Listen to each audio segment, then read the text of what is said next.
Sweet. Well, welcome back. We are in April. We're doing our weekly Astro update. So, hi, I'm Shawna from Smart Astro, and I've been invited by Sonia from Celestia Astrology to do our Astro Weekly update. We are going to look at the 9th through the 16th of April. Thank you so much for having me, Sonia. Thank you for joining me. It's always fun when we get to talk together.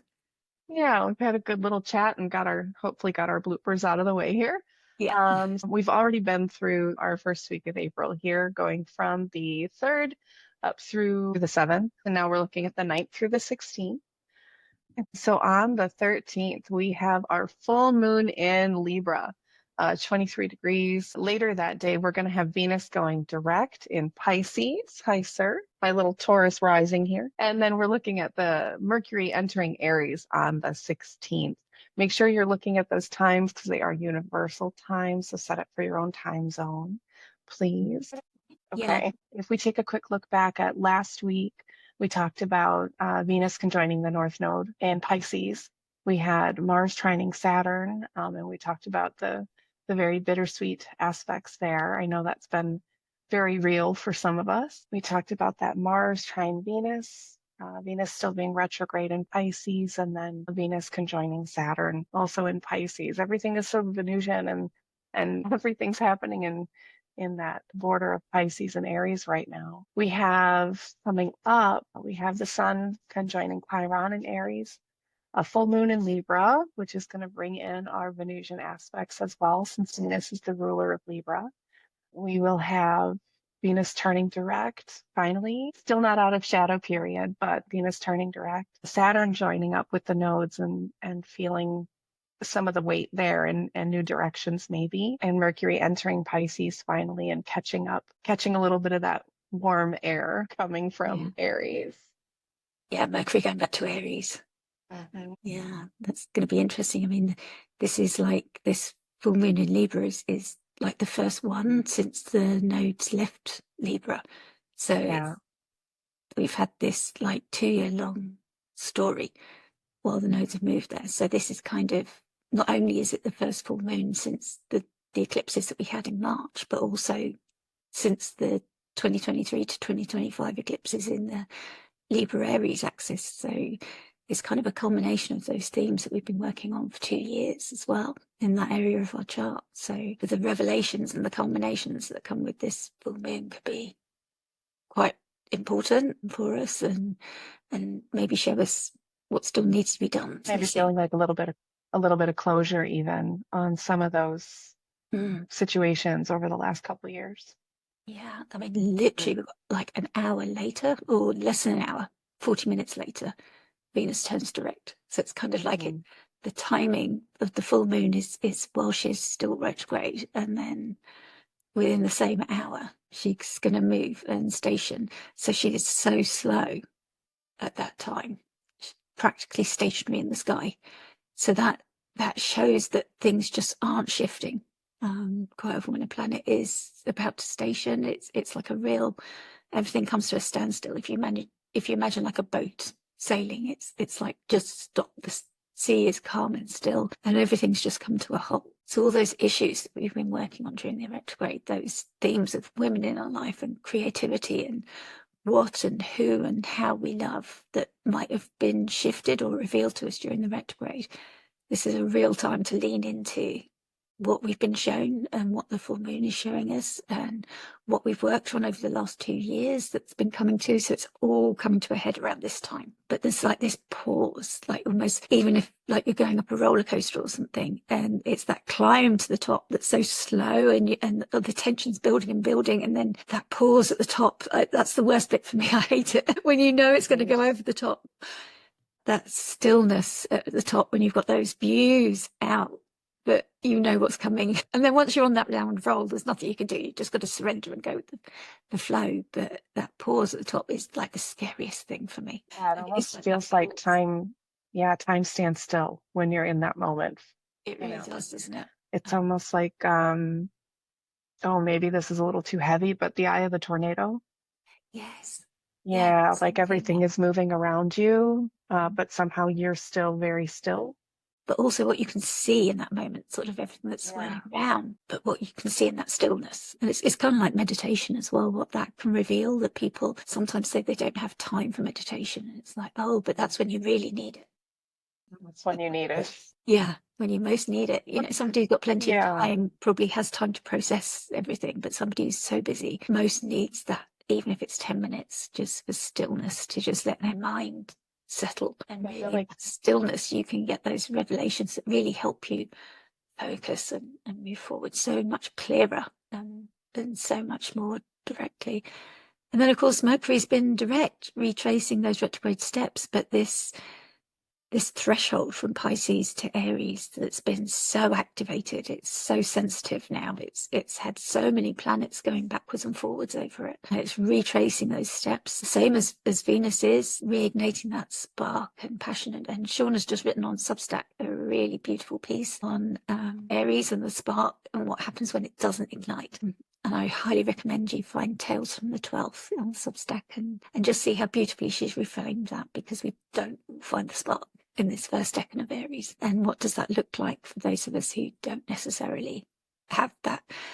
You know, a lot of astrologers are writing about that creative spark or that initiation, and what are we igniting? And if you haven't had that experience in the last couple of weeks, what then? And that's exactly what Shawna's been speaking to. Thank you for that, Shawna. I needed to read that today. thank you. Thanks.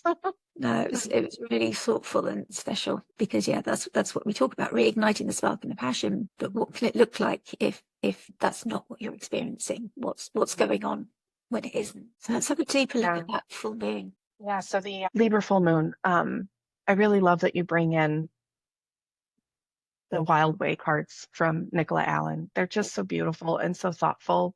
And it was because of you that I went ahead and I got my own deck, because it's just such a lovely take on the decans and how to bring those things in.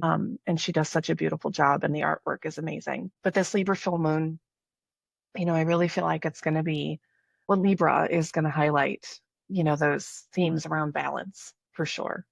You know, Libra seeks equilibrium, and you know, a full moon is bringing about the culmination of whatever the situation is. So I think bringing those two together, especially after this eclipse season, rounding out this whole series of eclipses over the last couple of years, where can we find balance over imbalance? How can we find where things are off kilter? You know, is this moon going to expose where we're giving too much or taking too much, or compromising our sense of self, or where are we not finding enough compromise? You know, Libra is the scales, and I feel like this full moon is going to allow us to highlight, for lack of a better word, highlight where we are in the middle of that situation. You know, we were just talking about that calm before, you know, after the pressure builds and before the surrender. And I think that's a really beautiful demonstration, actually, of where this full moon is going to fall. Yeah, because we're not actually in Libra season, but Libra comes at the turning of the seasons, doesn't it? That indicates that move into the autumn. Well, it's autumn for us, but fall for you. And that's what it's showing us, this card of taking shelter. The decan rulers here, this decan of Libra 3, the third decan, is, the decans can be seen as like cardinal, fixed and mutable as they move through the signs. So it's like a mutable decan, but it's ruled by Jupiter and Mercury. So it's of the nature of those two planets. And in tarot, it's seen as the Four of Swords. That's the corresponding card, which obviously is a card of like deep rest. It's a time when you've done all the summer jobs, the harvest is in, you've collected everything, you've dried everything, everything's hung up to store, or you've done all your pickling and your canning and everything sort of in the olden days, or if you're still blackberrying or anything, those jobs are all over now. So it's time now to hibernate in that sense. Kira Reiber calls it extremes, which I suppose is that turning point. So it's like that extremes. What is that season going to look like for you? And Austin Coppock calls it the gyroscope, going back to what Shawna was talking about with the balance and the scales, and reflecting the fact that it's ever moving. This isn't something where you get one balance and one result. It's something where it's constantly adjusting with the flow. You see here in the picture, this little dove is adjusting to the weather, the weather is constantly shifting and changing. It's not once and done. So it's kind of reflecting that movement. And we've got the keywords there: rebalancing body and mind, restoration and equilibrium. So it's finding that constantly shifting balance as well. So that's kind of the movement that's going on, and reflecting that it's a mutable decan as well. So the little story that we've got with the Huawei for this little dove is that as the rain pours down and the tree sways violently in the wind, Libra Free Dove has found shelter and peace. And in these chaotic times, it's now more important than ever to seek shelter from the storms that continue to rage in the world around us. Going back to what Shawna was saying about the tornado and the eye of it, it's like the dove has found that place. And we can be easily thrown off balance. So now is the time to recalibrate and return to your center, to restore your body and mind. You may need to take time away from technology, revisit your meditation practice, or simply get some rest. So it's those same themes that we've already spoken about. It's just what's coming up right now. It's interesting as well that I see here the moon is conjunct the fixed star Spica or Speaker. Never know quite how it's said. And Ptolemy classified this fixed star to be of the nature of Venus and Mars combined. And the moon is kind of like the most important planet to be conjunct a fixed star, because the moon is said to translate and gather those energies up and bring them down to Earth for us. So when another planet is conjunct the star, it can be harder for us to access what the star is telling us or showing us or bringing for us. But when the moon is conjunct, it's easier for us to benefit from that on Earth, because that's kind of what the moon does, is it's closest to Earth and it wants to gather those energies and bring them down to us on Earth. So this star bestows success, renown, riches, and a sweet disposition. I mean, obviously it's in Venus's sign, a love of art and science, and when well aspected. Success and renown is when it's well aspected, and this unscrupulousness and injustice is when it's maltreated. So I would say with this full moon with the moon, I would say it's well treated. Although the moon isn't particularly dignified or otherwise, it hasn't got sighted rule of Venus or Saturn, but there's no malefics aspecting it. There is Mars, but it's past. The moon is applying to that square. I feel like the moon is definitely about to aspect Mars there, but I don't know that that's necessarily a bad thing. I mean, if you take it back to the image of the dove, right? There's chaos surrounding this little bird, but there's also with the look of peace on its face, its hands in that prayer pose, and just the scarf really just indicates a sense of preparedness or expectation. Yes.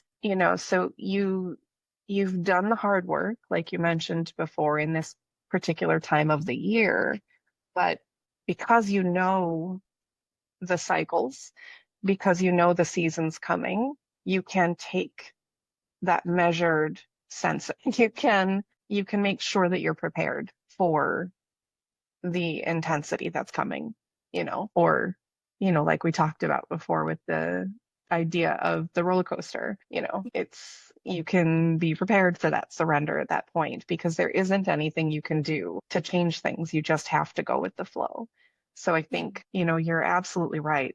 Maybe taking a step away from technology, or, finding your meditative routines again, or starting a new one. Starting a new one would be okay. But you mentioned some aspect here to Mars, with the sun in Aries, maybe you're finding a way to get more physically active, especially, in the Northern Hemisphere, we've got warmer weather coming. And a lot of times for us, that brings some precarious weather where I live in the Midwest. But on those days when the sun is out and you're just starting to get that warmth and that sunshine, and, flowers are coming in the next few weeks, and, you want to be outside more. You want to spend more time outside. And so this could, that Moon Mars square could certainly just be as simple as you're going to start adding walks into your routine, Yeah, that's a nice way to look at it. As we said, that both rulers are averse, which can indicate some difficulty, like some lack of getting those resources from the rulers.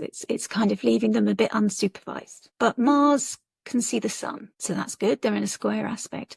And the sun here is exalted, so it's in its exaltation, but it's also conjunct Chiron, which is bringing in I would say, the opportunity for healing, but also the fact that this could be touching our wounds, like reminding us of our wounds that we've got in Aries. And in Aries, that can often be around issues like independence, speaking up for yourself. You know, where have you spoken up for yourself before and been closed down? Quite often, like in our childhood or something, we've been told to shush, or that our voice isn't valued, and then we've learned a pattern.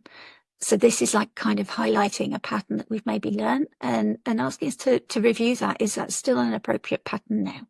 Or is it time to review it and break free from it? You know, is there something that the moon and Spica are bringing through for you that's going to help you grow out of that pattern now? You know, as we live and grow, we can leave these childhood conditionings behind us. And that's what Aries is trying to teach us. And we can embody that pioneering spirit again, and just bring that through for ourselves, that we don't have to stick to what we were taught before. We can be independent of ourselves, and that's independence of your mind as well as your spirit, and thinking outside the box again.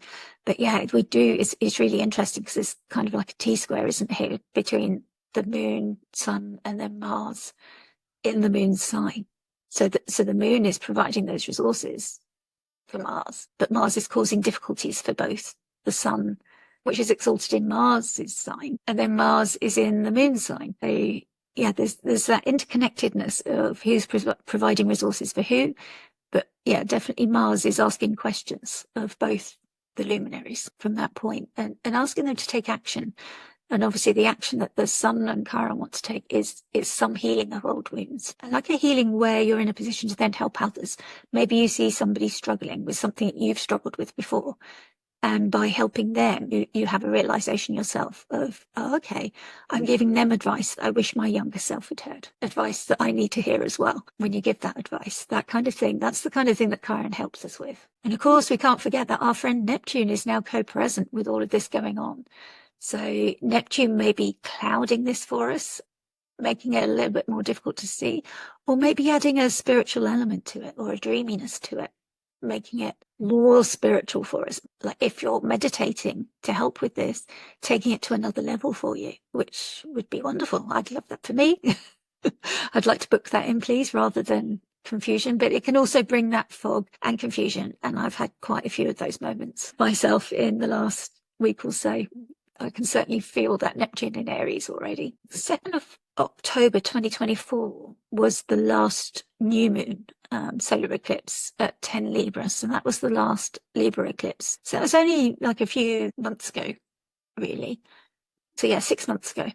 And that was a new moon. So this is like the full moon that completes that cycle that started 6 months ago at 10 Libra. So it's kind of moved on from that 10-degree point, but that 10 degrees of Libra is the point that Mercury went retrograde at, and then Venus went retrograde at 9 degrees. So it's still that sensitive point that was started. It's still tying in with the astrology of now. So that's the point at which Mercury will get out of shadow.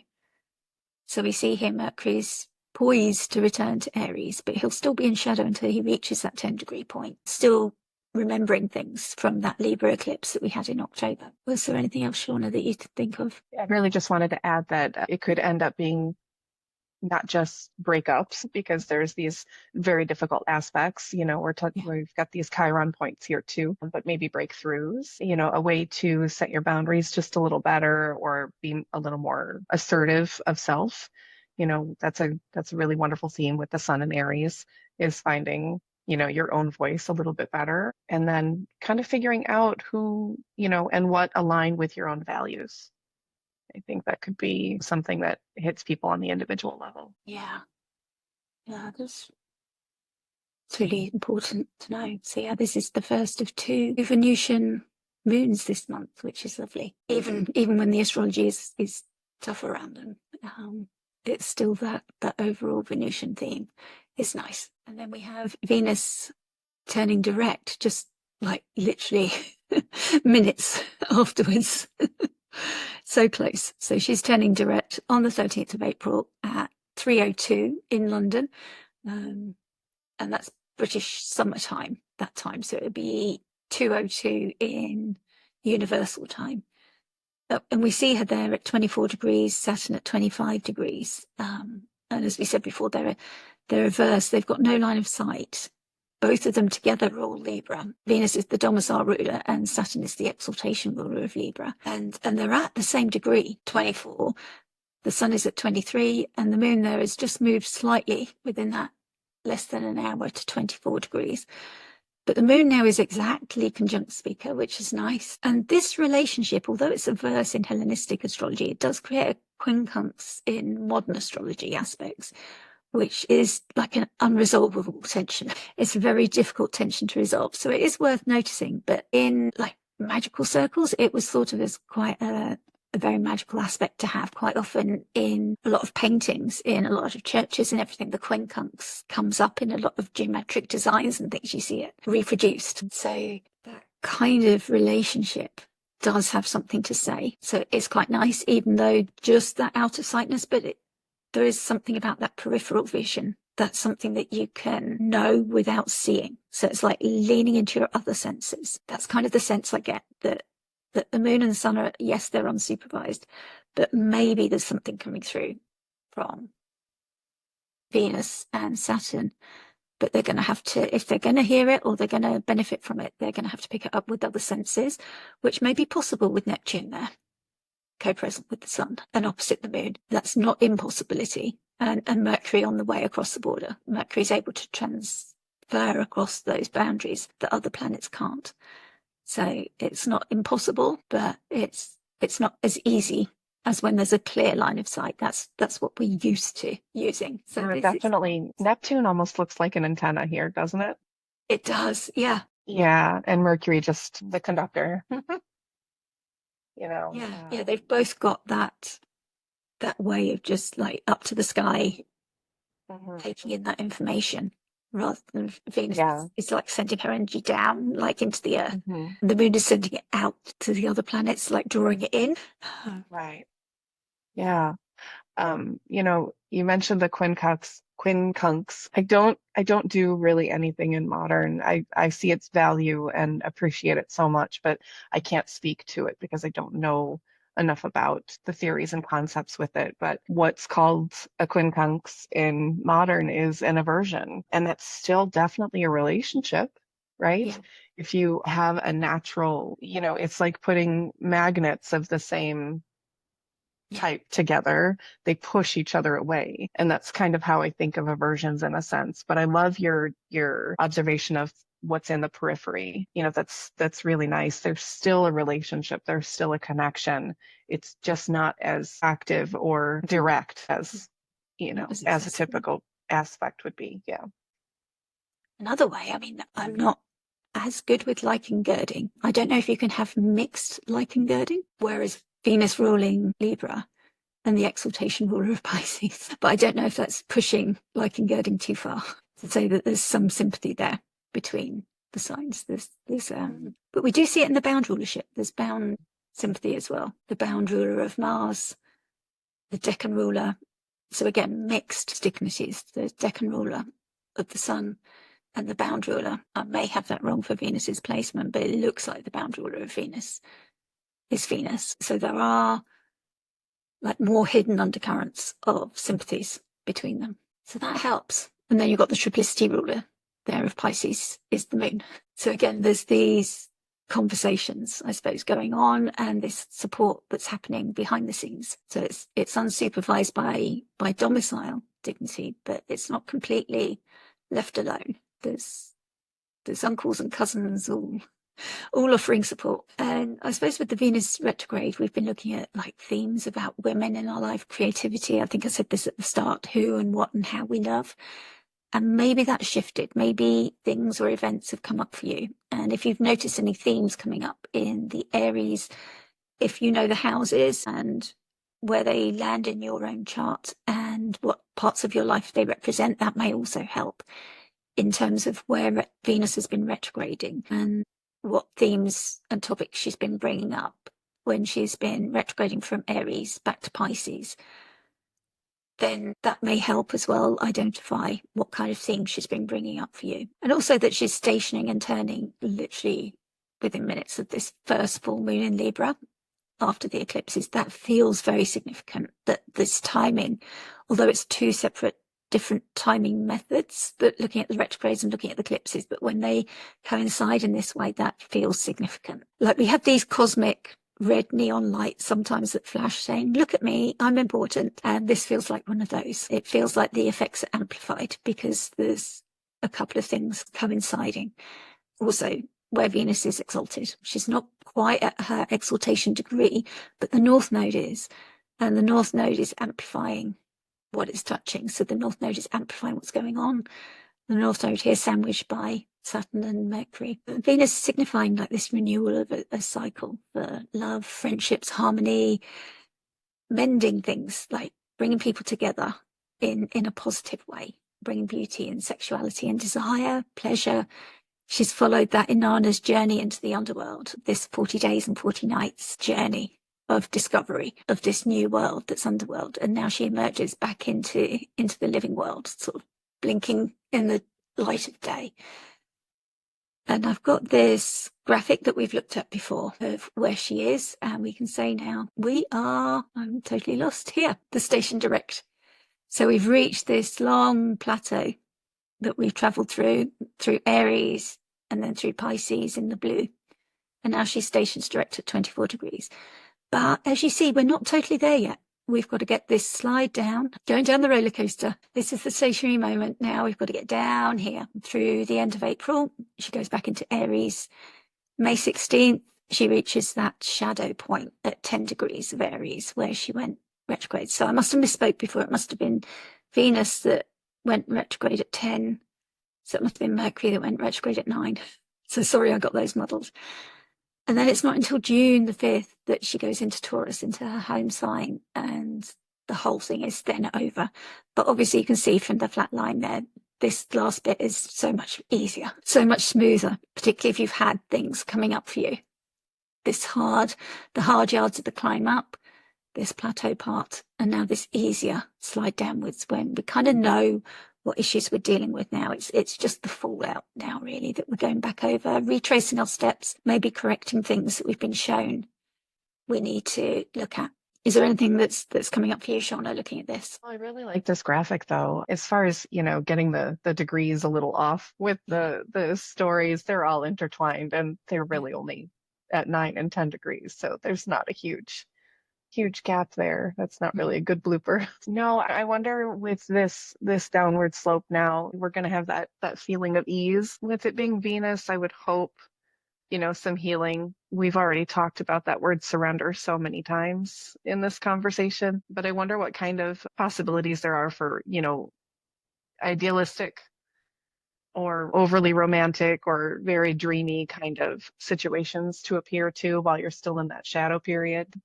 And to maybe make sure you're letting go of unrealistic fantasies, or maybe, just as a book lover, keep that to your books. I think it's a good chance for a more heartfelt or, truly soulful connections once we get that Venus direct, and the word that you said, just pointing out this graphic, you said the word flatline while Venus is in Aries. And I'm like, oh, it just felt very heavy. I'm sorry. No, not in a bad way, just in a very real way. Venus is in exile in Aries, but Venus and Mars are partners, and Venus is the only planet that works with Mars, right? They're the only pair. It's the only partner for Mars. So it's just, that word of surrender coming back, who's taking the reins and who's taking, who's going to be that passenger princess for a while, I think it'll be a great time for reassessing your own personal boundaries, figuring out your own self-worth. Aries is always great for that. Yeah, certainly, especially with Chiron there, pointing out all the wounds that she's carrying. Well, after that, Mercury wants in on the action. So on the 16th of April, Mercury reaches Aries. So Mercury's been retracing its steps. There we find Mercury conjunct Neptune. So Mercury's travelled back since it went direct through Pisces And we were just saying before we started recording, it seems strange to be talking about this because we're still in the thick of the retrograde while we're recording. So we've still had all the retrograde problems popping up, but it's nice to be talking about a time when Mercury will be re-entering Aries, just crossing over that threshold and getting very close to ending that shadow degree, which we now know is 9 degrees, not 10 degrees. So it's even closer when Mercury's going to be out of that shadow, which will be lovely. But first, he is going to meet Neptune. So, like, same as Venus, he's been on this similar journey. And I can't remember a time, certainly not since I've been in astrology, that they've both been retrograde, literally in the same part of the zodiac at the same time, the same part of the sky. So it's hard to separate out exactly what's one or the other in terms of everything that's going on. Obviously, it's very clear when it's things to do with your computer or whatever, but a lot of the time it's like, well, is this Neptune in Aries? Is Venus? Is this Mercury? What's exactly going on here? Or is it quite often so many of these threads just intertwine? Is it all three of them, like creating something, a synergy of all three together? That's more likely, because astrology is never one single thing. It's always a component of all these planets in the sky interacting with each other. So the fact that all of this is going on and there's this sensitive last few degrees of Pisces and early degrees of Aries, like particularly affecting those cardinal signs and fire signs and those mutable signs and the water signs, like so many people affected by it. Virtually everybody you meet has got something going on, something like quite unusual going on and a story to tell at the moment. There's very few people who are not really feeling it. But yeah, let's look at what did we learn. You know, it's a good time as Mercury just retraces those last few steps to really tune in to what now this pioneer archetype, and Gary Caton described it to Krista as seeking those hard edges. That's something that Aries is tasked to do, to find those hard edges of what are those boundaries, and Aries going right up to that hard edge, not necessarily stepping over it, but really finding where exactly that edge is, where other signs of the zodiac will stay within those lines. But remembering that Neptune creates that fog and can dissolve things and confuse things. So as they meet, you know, what are they cooking up here for us? What are they deciding on? I quite often look at it as an astrologer's aspect, because it's so symbolic what they create, because part of our job is the book learning and the courses that we do and the studying. But then you look at a chart and you've got to let some of that go from your mind and just read the actual chart in front of you, because there's no book that is going to tell you exactly how to interpret any one chart. It's an individual thing telling its own special story, and you've got to let go of keywords and everything, because what you're seeing is completely unique. The sky at any one moment is never repeated. It's always a completely unique moment. And you can't think, oh, yes, my sister's chart says this, or my so-and-so's chart says that, so this chart is saying the same. No, you've always got to come to a chart completely fresh. And that kind of, I think, is Neptune helping us to step into that place where we can just look at those symbols and read what are they telling us. And yeah, I've written down here a fire blanket. You know, maybe we need that fire blanket of fog coming in with this Aries spark. Could it be too much? With more and more planets joining us now, we've got that hot sun that's exalted, Chiron who's tending to wounds like an ambulance man or a paramedic, sort of chasing around tending to everybody. And as more and more of these planets come in, things are getting busier in Aries. There's more people, that turns the heat up. So, you know, using that analogy of a soup, and you're throwing more and more ingredients in and things are getting more and more confused. Do you like a simple tomato soup or a minestrone when there's loads of ingredients and everything's thrown in? So we see some aspects, and most notable is this sextile to Pluto. So all of these planets coming into Aries are going to straight away, apart from passing over this threshold of Neptune, they're also going to be making this sextile to Pluto at 3 degrees. And what's got me excited, of course, is that Neptune will eventually also make this sextile to Pluto. And Mercury will now be in a better sextile relationship also with Jupiter and Gemini. As it moves direct and meets Jupiter and Gemini at 18 degrees. So I think we said before about this, that's going to start activating Jupiter and Gemini a lot. That might have been a bit slower while Mercury's been retrograde and going back to Pisces and been a bit dreamy and a little bit lost. That's maybe slowed down all this data, but we can maybe expect that to start speeding up now. And also with the sextile to Pluto, maybe thoughts and communications coming through from the past. Pluto can be quite cathartic in that way, purging things, overturning secrets from the past. So maybe as Mercury's going direct, he's reminding, of course, he's been here before the retrograde, but now he's revised it, rethought it, reflected on it, and he's going to show you, okay, you still haven't dealt with this. This is still coming up for you. It really is time now to do something about this. Maybe that's what's happening. Mercury is the messenger planet after all. So he's ruling our thoughts, our communications, technology, how we learn things. You know, I found that quite often when we were in study group, we could all go to the same lecture, but different people would pick up different things from it, and we'd come away and go into study group, and one of us would say, oh, it was this, and somebody else would have heard something different. So we'd have to have a consensus and go back to the slides and see exactly what was said. And that's quite often about where our Mercuries are and how we learn and how we pick up that information. And also money and exchange. And there's a lot of talk as we record about trade wars and that exchange and how that's moving around the globe. So I wonder how much Neptune and Mercury have to do with how that's changing and shifting around the globe, and how once Mercury goes direct and moves away from this meeting with Neptune, how that might change and evolve. And Adam did say something about being that initiatory sign, but that quite often what started in Aries doesn't stay. It's kind of started there, but it has to go through the fixed sign and then the mutable. So it can shift and evolve and change. So it might start out this way, but it may not finish in the same way. It might shift and change. So maybe things won't stay exactly as they are or how they seem now with that particular story.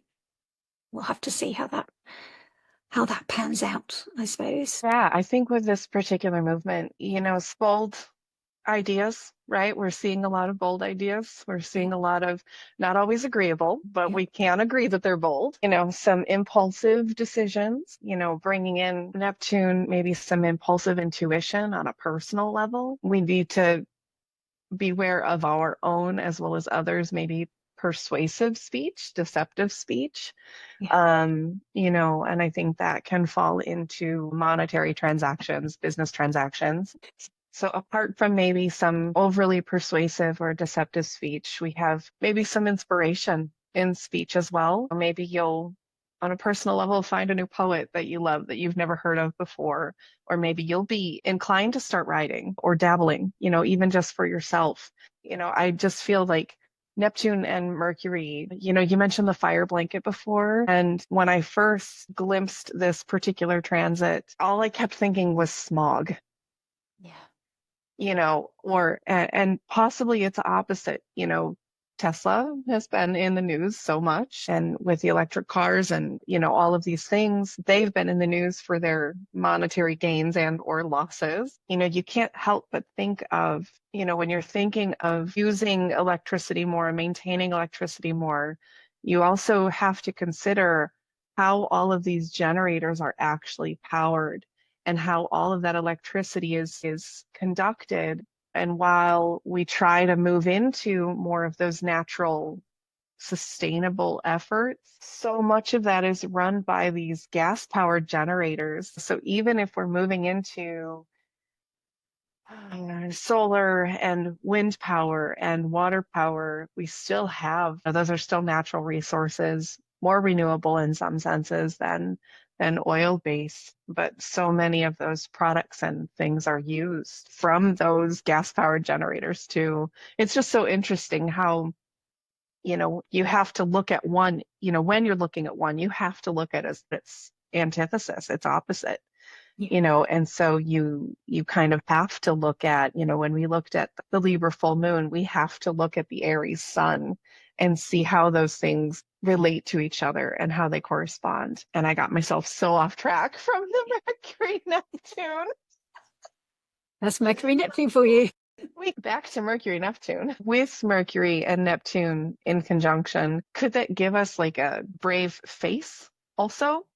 Can we find a way that we're, I'm not great at putting myself out there in this respect. I find a lot of comfort in the fact that it's just me and you talking. And that gives me that little safety net.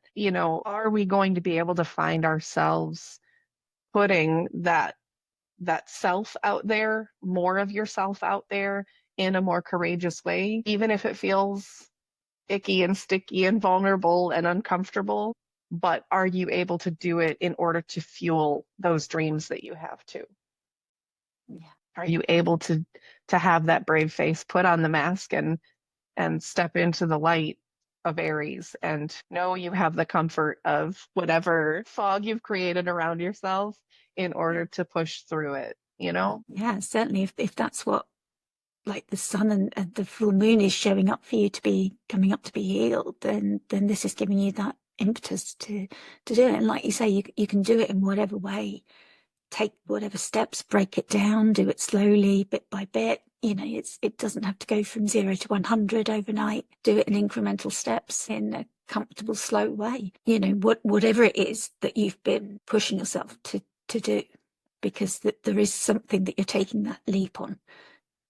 You know, in Aries, it's something that it wants you to initiate, isn't it, and start. So whatever it is that's been in your head that you're wanting to get moving on, that you don't want to be held back on anymore, whatever that Yeah. itch is you've been waiting to scratch, it's that kind of Yeah. thing, isn't it? That thing that you kind of know you need to do, but you haven't been able to. This is like the universe, the cosmos coming together to say, right, now's your time. And it's like you've got the support to do it. Yeah. It's like the scratching the itch of the impulsive post, on Blue Sky or, Yes. X or whatever, it's somehow finding yourself not being able to not give the speech or, having like controversial conversations, but it's definitely like leaning into the courage, but still somehow managing to keep a handle on the temper maybe or the impulsivity in a Yeah. sense. I think Yeah. it might get a little muddy there. Yeah, I suppose it helps Maybe having Mars in a water sign there, just having that, yeah, taking that edge off.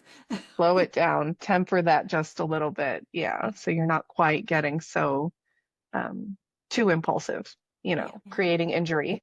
Yeah. You got the Mhm. steam or the smog rather than pure fire. Yeah. Yeah. You got a fiery moon there for that as well. So that helps with getting things going. That Sagittarius moon that wants to learn and grow and Mhm. expand, that's making the trine. So that is really saying, yeah, it's go time. It really is. Uh, And along with that, you've got a whole sign trine there from the moon to the sun, but you've got Mars on knocking on the door Yes. of Leo. So Yeah. you've just about got that fire trine Yeah. between those three. Yeah, it's so close. Yeah, we'll be talking about Mars and Leo next week, so Hmm. it's so close. In fact, in horary, if it's that close to the cusp, we'd say it's like in the front garden of the sign. It's kind of so close that It's it's on the painful. property. Yeah, Yeah, so we'd yeah. count it as being in there, which is interesting how you use different techniques for different signs. But yeah, you could count that as that grand trine because it is so close. But just with like Mars is still in the shower. He's in the house, but he's in the shower. He's kind of not in the Mhm. room. It's that buildup, it's peaking that pressure and almost to that pivot point. Mm. Yeah. Yeah, it really is. So yeah, fire signs, it's your time, but also kind of everybody, isn't it really? The way that this chart is fixed out. It's like the cardinal signs, Uranus You being mentioned, Mm. huh? Yeah, because Uranus is in that sextile to Venus. Venus is sort of activated. She's still at her stationary degree. So she's sextiling Uranus. So there's something happening there. We've got the mutable signs all activated by Pisces. Yeah, it's kind of all happening for everybody, really. It's hard to sort of pick out. Planetary soup. It is. So yeah, good luck. Yeah, But yeah, it's still calmer than it was in March. very true. A little sweeter. Yeah. Yeah, we kind of hold on to that, don't we, through April? Hmm. The fact that we know we're kind of easing into the second half of the year, and the second half of the year is calmer and better than the first half of the year was. So that concludes our week, and we'll both be back next week looking at the 16th to the 23rd of April. So thank you, Shawna, for joining me. You can reach Shawna at smartastro@gmail.com, and you can also find her on Blue Sky and Substack at Smart Astro. And I'm Sonia from Celestial Astrology. So we look forward to you joining us. Please do remember to like and subscribe if you've enjoyed this, and please do comment with emojis as well if you've liked this and you don't have time to write out comment sharing your experiences, moon or a sun if you've enjoyed the full moon, or any other Just put the emoji. little foggy face. That's okay too. Yes. Yeah, a little foggy face if you're struggling like we are. That would be great. Thank you so much for joining us. Bye bye.